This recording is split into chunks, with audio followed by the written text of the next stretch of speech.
নড়াইলের লোহাগড়ায় বিএনপির বর্ধিত সভা অনুষ্ঠিত। শরীফুজ্জামান, নড়াইল প্রতিনিধি। নড়াইলের লোহাগড়া উপজেলা বিএনপির বর্ধিত সভা অনুষ্ঠিত হয়েছে। বৃহস্পতিবার ৯ এপ্রিল বিকেল ৪টায় লোহাগড়া উপজেলা বিএনপির আয়োজনে কুন্দসী চৌরাস্তায় অবস্থিত দলীয় কার্যালয়ে এ বর্ধিত সভা অনুষ্ঠিত হয়।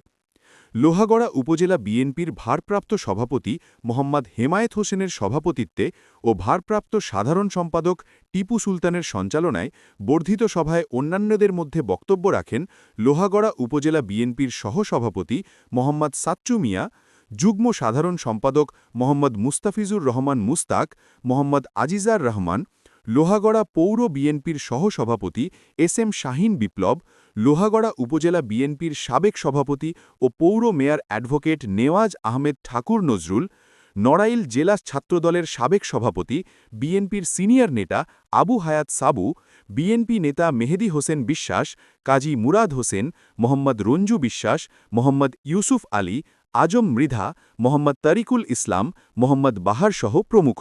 বক্তারা লোহাগড়ার বিএনপিকে ঐক্যবদ্ধ হয়ে কাজ করার আহ্বান জানান। গত ত্রয়োদশ জাতীয় সংসদ নির্বাচন পরবর্তী লোহাগড়া উপজেলা বিএনপির উদ্যোগে এ বর্ধিত সভা অনুষ্ঠিত হয়। সভায় উপস্থিত সকলের মতামতের ভিত্তিতে এবং বিএনপি দলীয় গঠনতন্ত্র মোতাবেক নড়াইলের লোহাগড়া উপজেলার ১২টি ইউনিয়নের মধ্যে ১১টি ইউনিয়ন বিএনপির কমিটি বিলুপ্ত ঘোষণা করলেন লোহাগড়া উপজেলা বিএনপির ভারপ্রাপ্ত সভাপতি মোহাম্মদ হেমায়েত হোসেন। এর আগে নলদী ইউনিয়ন বিএনপির কমিটি গঠন করা হয়। মেডিকেল কলেজ সেলিত হচ্ছে, যে মেডিকেল কলেজ চিটাগাং হচ্ছে, আমরা এটার থেকে বঞ্চিত হলাম। আমরা সমস্ত ক্ষেত্রে বঞ্চিত হচ্ছি। কেবলমাত্র 2 মাস 5 বছর সরকার থাকবে, সরকার বঞ্চিত কি অবস্থা হচ্ছে।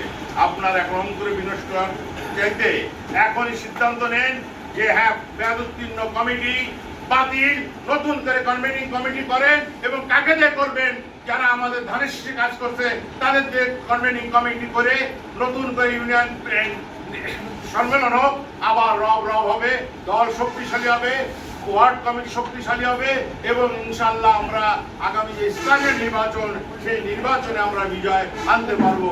আর যদি আমরা এইভাবে বসে থাকি, বিজয় আমাদের আসা সম্ভব হবে না, হবে না, হবে না।